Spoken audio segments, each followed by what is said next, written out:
جناب عید کا ماحول ہے. لوگ اس طرح خوش ہیں یا نہیں ہیں؟ مہنگائی آبویسلی بہت زیادہ ہے, شاپنگ اس طرح ہو رہی ہے نہیں ہو رہی, لیکن ایک عید تو ہے, خوشی کا دن تو ہے, آنے والا ہے. مسلمان جو ہے صبر کرتے ہیں, 30 روز روزے رکھتے ہیں, اللہ تعالیٰ ان کو عید نصیب کرتا ہے. عیدیں پاکستان میں بڑی انٹرسٹنگ رہی ہیں. یہاں پر جو آج کے پرائم منسٹرز ہیں, آج کے چیف منسٹرز ہیں, کبھی یہ ان کی عیدیں جیل میں ہوا کرتی تھی, کبھی جو کل کے پرائم منسٹر تھے ان کی آج عیدیں جیل میں گزر رہی ہیں. مطلب اوبیسلی نواز شریف صاحب نے بھی کئی عیدیں جیل میں گزاری ہوں گی, شہباز صاحب نے, مریم صاحبہ نے بھی, اس وقت عمران خان بھی عید جیل میں گزار رہے ہیں. تو یہ پاکستان کا ایک شومئی قسمت کہہ لیں, یہ پاکستان میں ایک تماشا لگا ہوا ہے, یہ جس میں ہر ایک کا اپنا اپنا رول ہے. ہم اس میں ججز کا رول بھی ڈال سکتے ہیں, اسٹیبلشمنٹ کا بھی ڈال سکتے ہیں, لیکن میں سیاستدانوں کو زیادہ اس لیے ہائی لائٹ کرتا ہوں کیونکہ جو اسٹیبلشمنٹ ہے وہ میرے ووٹ سے تو الیکٹ ہو کے نہیں آتی, نہ ججز میرے ووٹ سے الیکٹ ہو کے آتے ہیں. سیاستدان جو ہے اس کو جو کردار دکھانا ہے, اس کردار کی تعمیر کے لیے کبھی وہ جیل میں نہیں گیا. میں نے تو آج تک نہیں دیکھا کہ وہ کردار دکھا دیا اور اس کے بعد وہ چلا گیا. وہ کوئی ذاتی انا کے چکر میں جیل میں چلا گیا, کوئی بیوقوفانہ فیصلوں کے چکر میں جیل میں چلا گیا, کوئی جو ہے وہ پاگل ہی ہو گیا اور پیچھے کوئی مین پاور نہیں تھی اور وہ پاگل ہو گیا اور وہ جیل میں اس لیے چلا گیا. مطلب کسی نے یہ نہیں کہ یار ہم آج ڈیموکریسی کی خاطر جیل بھگت رہے ہیں, یا ہم ملک کے اندر پارلیمنٹ کو سٹرونگ کریں گے اس لیے جیل بھگت رہے ہیں, کچھ صحافت کی خاطر جا رہے ہیں. یہ آپ کو نظر ہے. میں صحافیوں کی بات نہیں کر رہا, سیاستدانوں کی. صحافیوں نے بہت جیلیں بھگتی ہیں اور اس وقت تو وہ بدترین دور سے گزر رہے ہیں اس وقت جب سے شہباز شریف صاحب کی گورنمنٹ پی کا لا لے کے. لیکن عمران خان اس وقت جیل میں ہے, شہباز شریف پرائم منسٹر ہیں, وقت بدل چکا ہے. اور جہاں سے تحریک انصاف کو دیکھا جا رہا ہے ان کی پارٹی ایک ٹوٹ پھوٹ کا شکار ہے, ان کی لا آف اٹرنیٹی ٹوٹ پھوٹ کا شکار ہے. عمران خان کے بیانیے پہ پابندی لگوا کے آ گئے ہیں سلمان اکرم راجہ کورٹ کے اندر. اب ان کا بیانیہ باہر نہیں آ سکے گا, میڈیا ٹاک باہر نہیں آ سکے گی. یہ وہ چیز تھی جو 1.5 سال سے جس پہ عمران خان جو ہے وہ اپنے ووٹرز کے دلوں کو گرما رہے تھے. دوسری طرف شہباز شریف اپنے آپ کو بہت سٹرونگ شو کر رہے ہیں اور وہ بتا رہے ہیں کہ آئی ایم ایف بھی ان کی بات مان رہا ہے. اوبیسلی اسٹیبلشمنٹ کے ساتھ ان کے تاریخ کے بہترین تعلقات ہیں, شاید کسی پرائم منسٹر کے تعلقات ہو, اور یہ پاکستان میں ایک اسٹیبلٹی کی نشانی سمجھی جاتی ہے.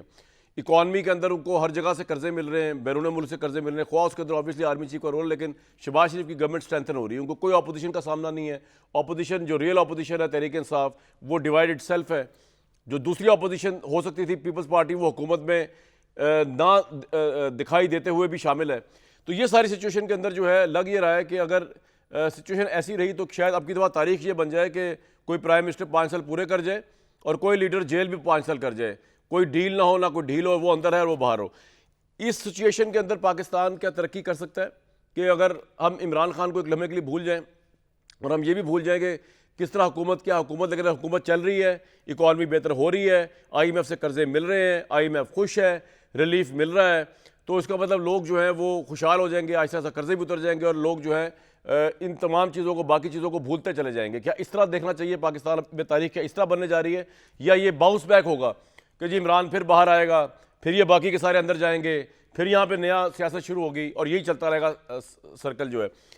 زبیر صاحب, بڑی پکچر میں بات کرو آپ, مثالیں دینے میں آپ آئی ایم ایف کی بات بھی کر سکتے ہیں, دوسری بات بھی کر سکتے ہیں. آپ کو بھی ایسا لگ رہا ہے کہ شاید ایک نئی تاریخ بننے جا رہی ہے؟ اب ایسا نہیں ہوگا کہ جو لوگ لے کر آتے ہیں وہ اتار بھی دیتے ہیں, اس کے بعد فوری طور پر دوسروں کو لیں گے. ابھی Shahbaz Sharif is here to stay, Imran Khan is there to stay in the jail, and the system will go on like this and people will get used to it کہ ہاں ٹھیک ہے یار, اتنی ہی آزادی ہے, اتنی ہی سیاست ہے, اتنی ہی پارلیمنٹ آزاد ہے, اتنی ہی عدالتیں آزاد ہیں, یہ ٹھیک ہے. چائنا بھی تو ہے نا, سعودی عربیہ وہ بھی تو فلرش کر ہی رہے ہیں نا, ٹھیک ہے.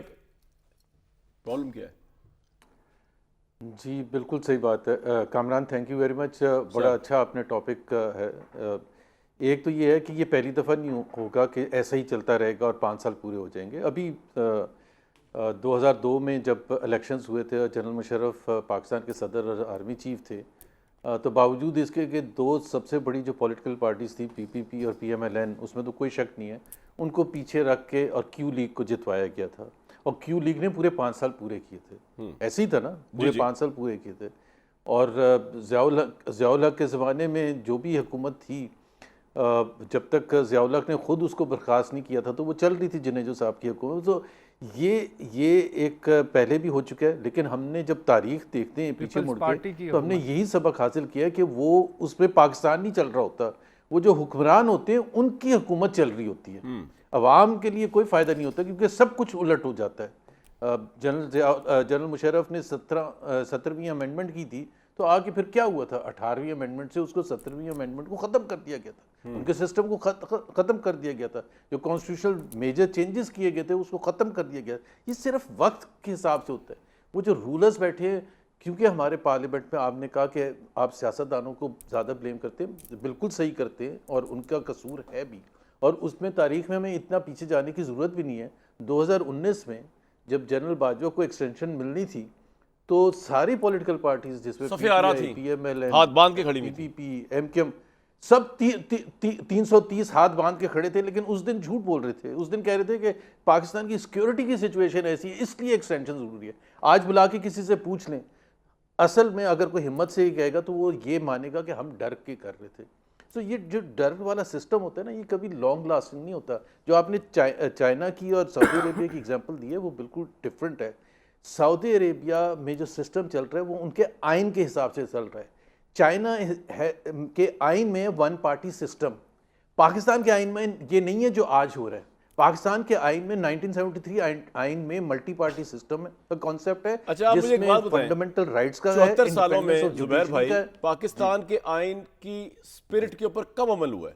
Be it's a military government, be it's a political government, tell me کہ کب ہم نے جو ہے کہ واقعی یار آئین اگر یہ کہہ رہا ہے کہ پارلیمان کی مضبوطی ہو، نیپوٹزم نہ ہو، اقربا پروری نہ، آپ بتائیں آپ کو شریف فیملی نظر آئے گی، آپ کو زرداری فیملی نظر آئے گی، آپ کو بھٹو صاحب کا خانوادہ نظر آئے گا، آپ کو عمران خان کی فیملی نہیں تو ڈکٹیٹر کے طور پہ Imran Khan as prime minister نظر آئے گا۔ مطلب tell me what time in the history in Pakistan کہ یہاں آئین کی پاسداری ہوئی ہے؟